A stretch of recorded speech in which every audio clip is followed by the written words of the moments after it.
Dios les bendiga, hermanos. Qué bueno estar aquí esta mañana. Amén. Qué bueno estar esta mañana. Siéntese en un momento, por favor. Un saludo para todos en el nombre del Señor Jesús.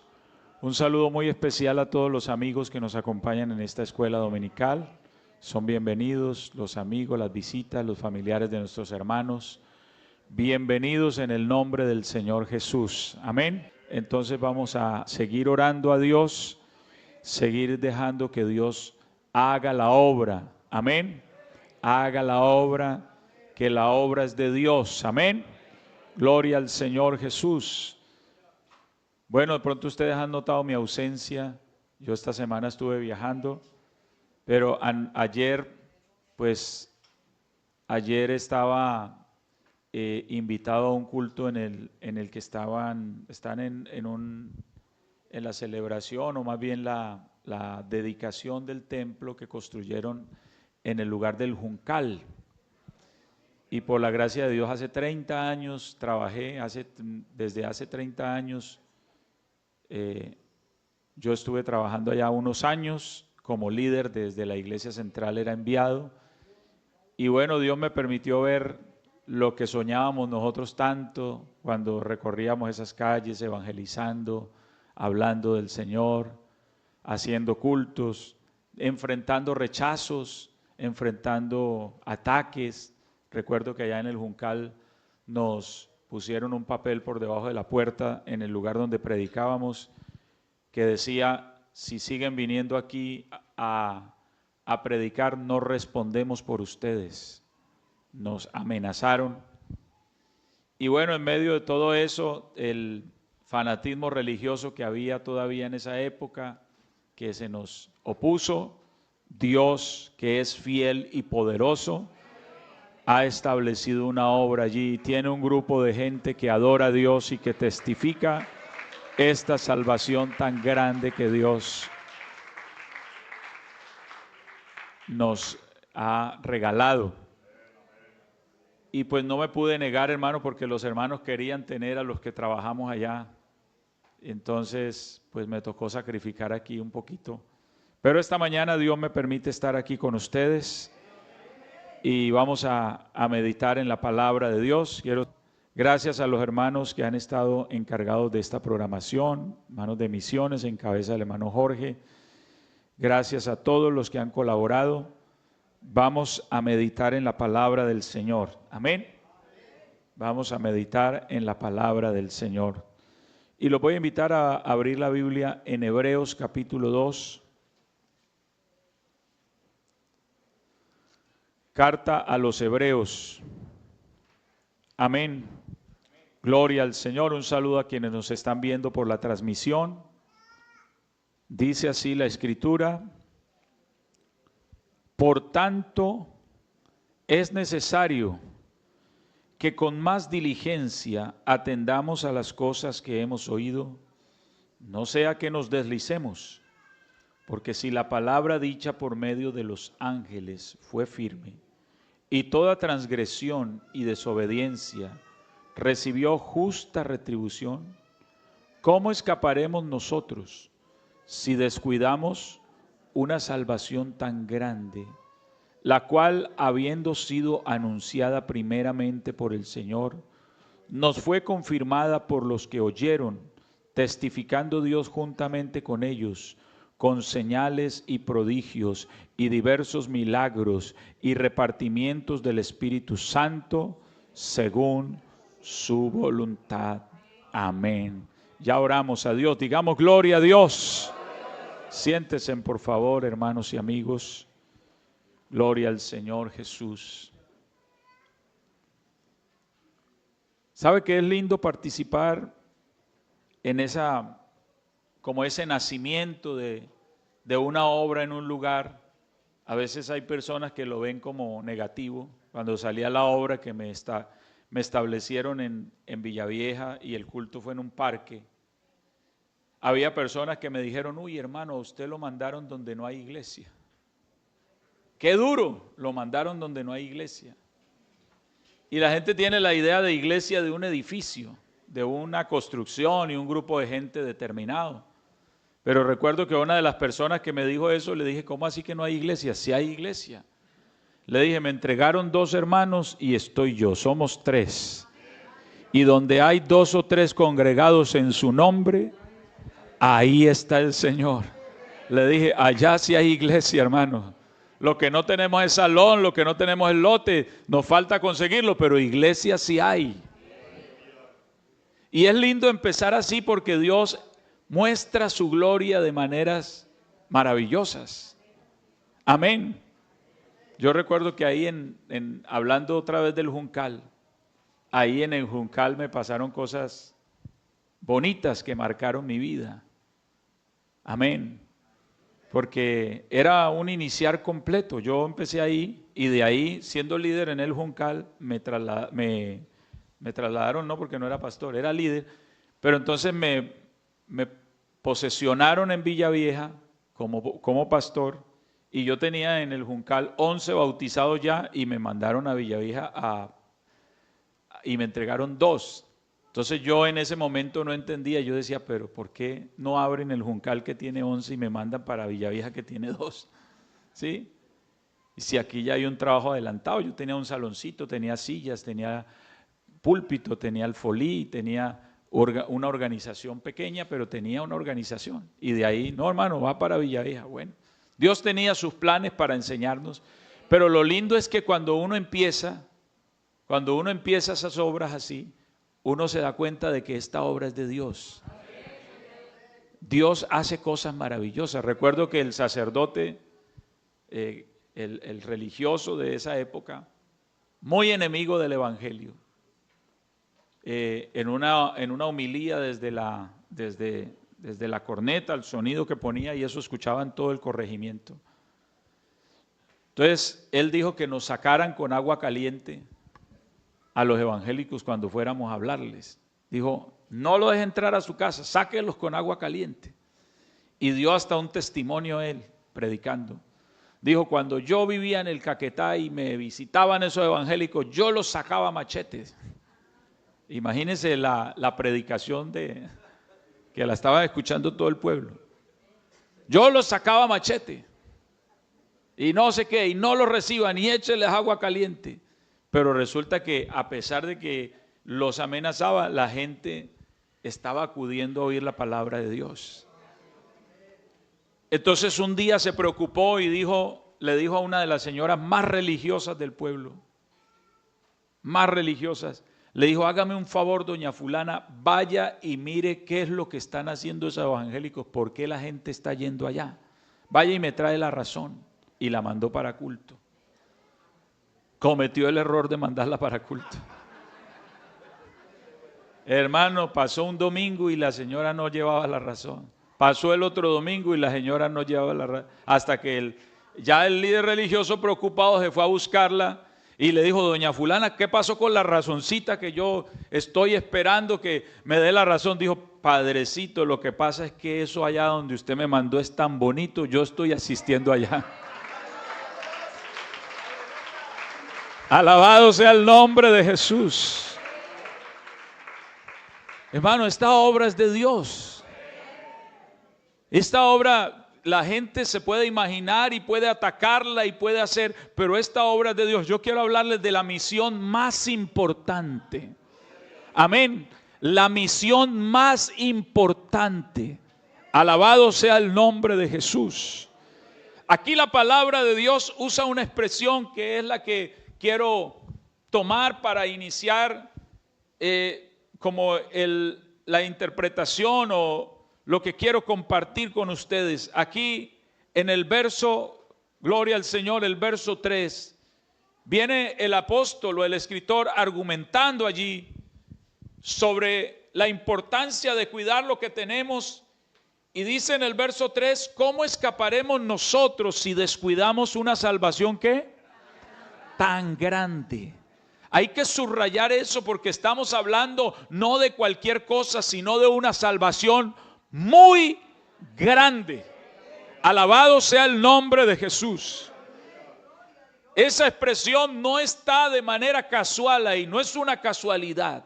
Esa expresión no es una exageración, no es una hipérbole que usa el escritor. No, Señor, es una frase precisa, es una frase que tiene todo el sustento bíblico. Esta salvación es una gran salvación. Lo que Dios nos está ofreciendo no es cualquier cosa, es lo más grande que el ser humano pueda recibir. Una salvación muy grande. Alabado sea el Señor Jesús. Y yo voy a intentar explicarle por qué esta salvación es tan grande. La salvación de la que habla aquí es grande porque el problema del pecado es muy grande. A un gran problema tiene que ponérsele una gran solución. A un problema grave tiene que haber un remedio grande. Gloria al nombre de Jesús. El pecado es un problema muy serio, muy grande, muy grave, que la gente no se ha dado cuenta. Nosotros miramos el pecado como algo normal porque nacimos en un ambiente de pecado, nos acostumbramos a vivir en el pecado, nos parece normal que la gente mienta, que la gente fornique, que la gente peque, que la gente haga, que la gente falsee, que la gente haga todo. Nos parece normal porque nos criamos, nos levantamos en un ambiente de inmoralidad, de pecado, de maldad. Gloria al Señor. Y nos habituamos a eso. Pero cuando miramos la Biblia habla de la gravedad del pecado, de la seriedad del pecado. El pecado no es una cosa con la que se pueda jugar. Dice David en el Salmo 25, el verso 11, para citar a un texto por no citar más, pero dice en el Salmo 25, verso 11, David dice así. El 10 dice: todas las sendas de Jehová son misericordia y verdad para los que guardan su pacto y sus testimonios. Y en el verso 11 dice: por amor de tu nombre, oh Jehová, perdonarás también mi pecado. ¿Qué es qué? Grande. Perdonarás mi pecado que es grande. Es decir, el problema era muy grande, muy grave. Gloria al Señor. Cuando uno tiene una enfermedad sencilla que se soluciona con un mejoral, bueno, casi no hacen mejorales ya, ¿no? Eso es de nuestra época. Que se soluciona con una aspirina, que se soluciona con un Doles, con una pastilla para el dolor. La gente no le pone cuidado al tema, ¿cierto? Dice: no, yo más rato me tomo una pastilla y eso se me quita. Ahorita voy a la farmacia, voy a la tienda y compro una pastilla y me la tomo y eso se me quita. Pero cuando las cosas empiezan a adquirir gravedad, ya no se puede solucionar así de simple. Cuando las cosas adquieren una gravedad, ya no se pueden solucionar así de simple. El pecado que cometió Adán era un pecado imperdonable. Escuche esto, porque si Dios, imagine, Dios nos quiere salvar. ¿A alguien le queda duda aquí que Dios nos quiera salvar? ¿Cuántos creemos que Dios nos quiere salvar? Amén. Entonces, si Adán pecó y el problema se solucionara simplemente diciendo Dios: bueno, está bien, usted se equivocó, lo perdono. Si se hubiera podido solucionar así, ¿ustedes creen que Dios no lo hubiera hecho? Si se hubiera podido solucionar así, Dios simplemente dice: bueno, está bien, yo lo perdono y ya, se acabó el problema. Pero eso no se solucionaba así, porque el pecado de Adán era imperdonable. El pecado de Adán era insolucionable. El pecado de Adán era imposible de tener solución. Gloria al nombre de Jesús. Solo que Adán tuvo la fortuna, y nosotros también, de tener un Dios que hace posible lo imposible. Esa es la ventaja que tenemos nosotros esta mañana, que el Dios al que estamos adorando aquí, el Dios al que le rendimos este culto, el Dios al que le hemos entregado nuestra vida, es un Dios capaz de hacer posible lo imposible. Alabanzas al nombre de Jesús. ¿Alguien conoce a ese Dios esta mañana? Alabado sea el Señor. Entonces, por eso este problema no lo puede solucionar otro. Ni lo puede solucionar usted mismo a su manera. No, es que yo voy a volverme una persona buena, bondadosa, voy a darle al pobre, voy a hacer esto y con eso ya soluciono. No, eso no se soluciona así. Claro que hay que ser bueno y compartir con el necesitado. Eso no tiene discusión, pero eso no alcanza. La salvación requería una intervención del Dios que hace posible lo imposible. Por eso en la Biblia existe lo que los teólogos llaman el protoevangelio. La expresión o la preposición proto significa primero. Primero. El primer evangelio, ¿cuál fue? El que está escrito en Génesis 3:15. Ese es el protoevangelio. El primer esbozo del plan que Dios tenía para solucionar este problema lo expresó en el capítulo 3, verso 15 de Génesis. La palabra de Dios dice que cuando el Señor estaba ejecutando el juicio de lo que sucedió en el Edén, llamó a cada uno de los responsables. A Adán lo llamó y le entregó, le aplicó el juicio a él y dio su sentencia. Llamó a Eva, dio su sentencia, y cuando llamó a la serpiente, que era el otro personaje allí implicado en lo que sucedió en el Edén, le dio su sentencia, y en la sentencia que le dio a la serpiente dice Génesis 3:15, gloria al nombre de Jesús. Amén. Y pondré enemistad entre ti y la mujer, entre tu simiente y la simiente suya. Esta te herirá en la cabeza y tú le herirás en el calcañar. Es decir, que a ese personaje que se había manifestado de esa manera y era el que había provocado la tragedia humana, Dios le advirtió que iba a haber una solución, que iba a haber un resultado, que Dios iba a intervenir para solucionar ese problema, y dijo: esta mujer que tú engañaste dará a luz un descendiente, o traerá un descendiente, de ella vendrá un descendiente que te dará un golpe en la cabeza, tú le herirás en el calcañar, pero él te dará el golpe mortal. Bendito el nombre del Señor. Y Dios empezó a revelar un plan que tenía.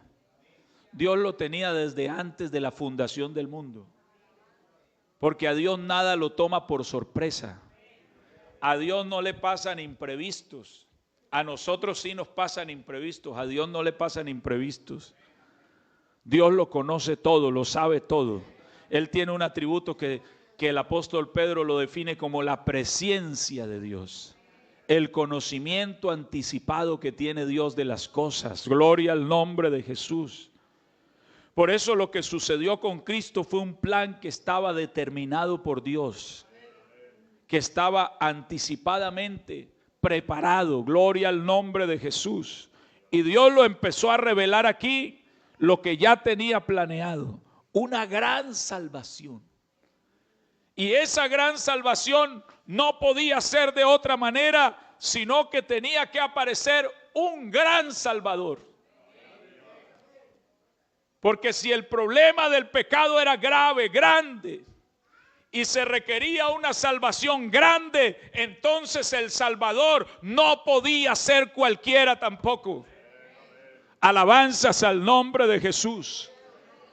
El Salvador tenía que estar a la altura, al tamaño, tenía que estar con la dignidad y el poder que requería la labor. Bendito el nombre del Señor Jesús. Por eso no podía ser nuestro Salvador Moisés, no podía ser nuestro Salvador David, aunque fueron grandes hombres, no podía ser ningún ser humano. Esta salvación grande necesitaba un gran Salvador. Y por eso Lucas 1, 68 y 69 dice así. Lucas 1, 68 y 69. En la profecía, amén, que emite allí la palabra de Dios, amén, en Lucas 1, capítulo 1 del Evangelio según San Lucas, amén. Si tiene la Biblia en la mano físicamente, procure usarla, que eso le activa los sentidos. En la profecía de Zacarías, cuando Zacarías recupera el habla después de el nacimiento de Juan el Bautista, Zacarías dice en el verso 68, inspirado por el Espíritu Santo, dice: bendito el Señor Dios de Israel, que ha visitado y redimido a su pueblo. Amén. Y escuche esta expresión: y nos levantó un ¿qué? Repítalo con ánimo esta mañana. Nos levantó un ¿qué? ¿Qué es lo que tiene esta iglesia? Un poderoso Salvador. Bendito el nombre de Jesús. Bendito el Señor Dios de Israel, que ha visitado y redimido a su pueblo y nos levantó un poderoso Salvador de la casa de David. Aleluya. Como esta salvación tenía que ser grande, porque el problema era muy grande, se necesitaba un Salvador a la estatura del problema que pudiera solucionarlo. Bendito el nombre de Jesús. Y entonces inspirado por el Espíritu Santo, Zacarías dice: porque nos levantó un poderoso Salvador. Por eso nadie aquí esta mañana se puede sentir sin esperanza. Nadie aquí esta mañana se puede sentir perdido. Nadie aquí esta mañana puede decir: es que estoy atado, es que el diablo me tiene atado, es que las cadenas no se pueden romper, es que yo no voy a poder ser libre. Nadie puede pensar así. Aquí hay un poderoso Salvador que te puede liberar, que te puede salvar, que te puede sacar de la vida en que estás. Alabado el nombre de Jesús. No hay fuerza del enemigo, no hay poder del enemigo, no hay cadena esta mañana que no se quiebre, que no se reviente frente al poder del Salvador que estoy predicando esta mañana. Gloria a Dios.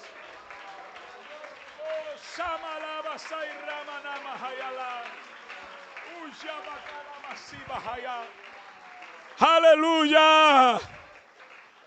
Aleluya. Por eso el predicador, el evangelista, el que hace misiones, tiene que salir convencido de quién es el que va con él. No, hermano, no nos metamos allí, que es que eso es muy peligroso. No nos metamos por aquí, que la gente ahí no cree. No vayamos allá, que allá hay mucha droga. No importa, nosotros tenemos que entrar donde hay necesidad, porque con nosotros va un poderoso Salvador. ¡Oh, aleluya! Bendito el Señor. A eso es que vamos, a libertar a las personas con la ayuda del Señor. Por eso esta salvación es grande. Porque el que la ejecutó no es cualquiera. Alabanzas a Jesús. Y ahí Zacarías está diciendo que fue el mismo Señor Dios de Israel. Si usted lee con cuidado, detenidamente, dice que ha visitado y redimido. El que estaba aquí era ese, que se vistió de Salvador, que se puso en la tarea de salvar. Por eso el nombre de Jesús significa Jehová salvando, o Jehová es salvación. Jehová se vistió de Salvador. Jehová se puso en el oficio de Salvador. Bendito el nombre del Señor. Visitó esta tierra y vino para convertirse en el poderoso Salvador. Alabanzas al nombre de Jesús. Por eso el verso que citaba nuestro hermano iniciando el culto, Lucas 2:11, ahí adelantico, cuando le aparece la visión a los pastores en la noche, en las vigilias de la noche, y les hablan los ángeles y les dicen que os ha nacido hoy, les traemos nuevas de gran gozo. No tengan miedo, porque hoy lo que les traemos es una buena noticia. Los ángeles a veces traen juicio, ¿cierto?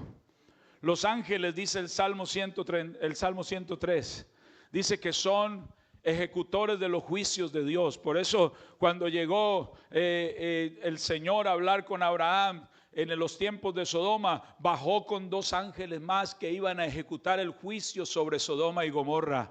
Gloria al Señor Jesús. El día que los egipcios experimentaron la muerte de los primogénitos, era un ángel que salía, y dice que el ángel de la muerte visitaba, gloria al Señor, porque los ángeles son ejecutores de los juicios de Dios. Por eso los pastores se asustaron, pero los ángeles le dijeron: no se asusten, que ahora no venimos para juicio. Esto no es un momento de juicio, este es un momento de buena noticia. Estas son unas nuevas buenas que les traemos. Este es un momento de alegría, de gozo para todo el pueblo. Hoy les ha nacido en la ciudad de David un Salvador.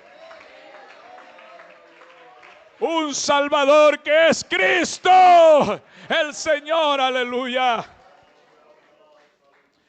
Los ángeles dicen que el Salvador es Cristo, el Señor. Lo llaman el Señor. Aleluya, aleluya. Y eso es muy diciente, hermanos, porque los ángeles solamente adoraban a uno, solamente reconocían como su autoridad a uno, solamente estaban acostumbrados a ver a uno sentado, a uno que era el rey del universo, aleluya. Y ellos ahora están maravillados diciendo: hoy les ha nacido un Salvador, pero no cualquier Salvador. El que les nació es Cristo, el Señor que nosotros adoramos, el Señor de los cielos. Aleluya. Bendito el nombre de Jesús.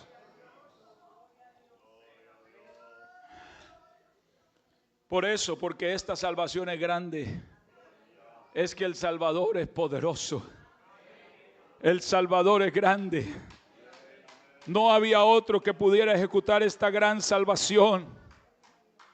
Por eso Tito 2:13 no se guarda adjetivos y dice así en Tito 2:13, hablando de la esperanza de la venida del Señor, que mencionaban nuestros hermanos en su canto, y que hablábamos aquí de la venida del Señor.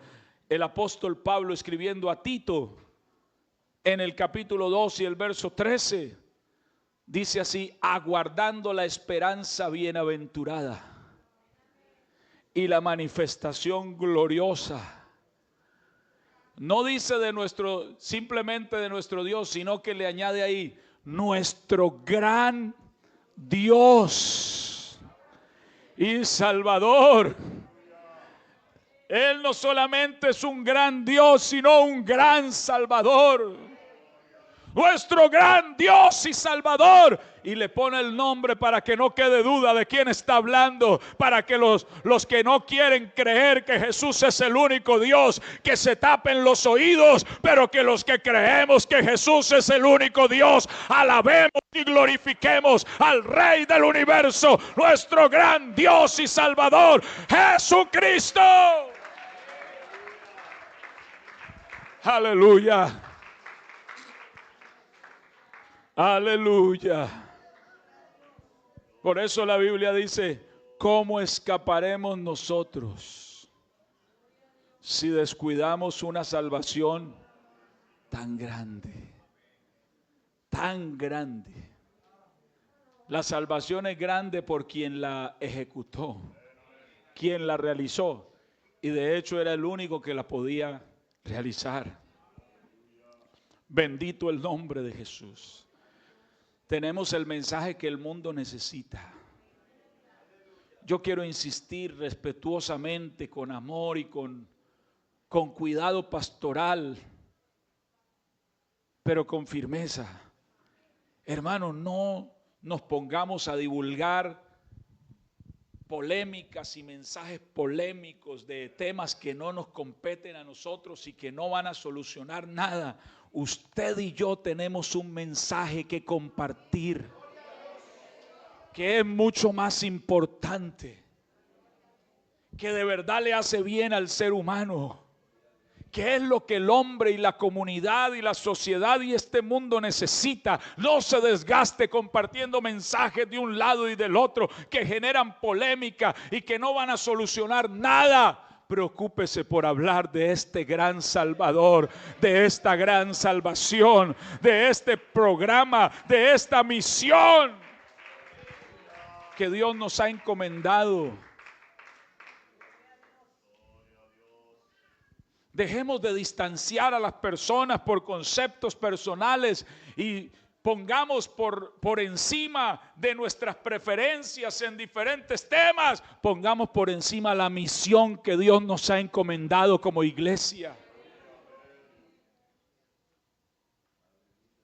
Lo que más necesita un ser humano no es que usted lo convenza que está equivocado por su color político. Lo que más necesita un ser humano es que usted lo convenza de que necesita a Cristo. Eso es lo que el ser humano necesita. Que usted, por el Espíritu Santo, hable de tal forma que esa persona se convenza de que necesita a Cristo. Pero hoy hay personas y hasta líderes, pastores, distanciando a la gente con sus comentarios. No, nosotros no estamos para eso. Nosotros estamos para hablar del que sí es perfecto, del que no falla, del que nos dice siempre la verdad, del que podemos creerle su palabra y sus promesas. Y ese usted y yo sabemos quién es. Se llama Jesucristo el Señor. A Él es que tenemos que anunciar. Nosotros somos un pueblo creado para anunciar las virtudes, no de un político ni de un color. No, somos llamados a anunciar las virtudes de aquel que nos llamó de las tinieblas a su luz admirable. Alabanzas a Jesús. Por eso esta salvación tiene que ser anunciada. El mundo necesita este mensaje, hermanos. Concienticémonos y centrémonos en lo que el mundo necesita. Porque hay gente muriendo todos los días. Hay gente muriendo todos los días. Estaba mirando un video de unos muchachos que se accidentaron en una madrugada. Y ahí había una madre llorando y padres y familia lamentando. Hermano, la gente necesita saber quién es Cristo. Eso es lo que la gente necesita. Y para eso estamos usted y yo aquí en la tierra. Por esa es la razón por la que el Señor no ha levantado su iglesia todavía. Porque hay gente que va a creer, hay gente que va a ser salva. Por eso nos tiene aquí. El Señor no retarda su promesa, según algunos la tienen por tardanza, sino que es paciente para con nosotros, no queriendo que ninguno se pierda, sino que todos procedan al arrepentimiento. Por eso nos tiene Él aquí, para que hablemos. Este texto de Hebreos nos dice que esta salvación, esta grande salvación, nos fue anunciada primeramente ¿por quién? Primeramente ¿por quién? Por el Señor. ¿Quién fue el primer misionero? ¿Quién es el misionero por excelencia? Aleluya.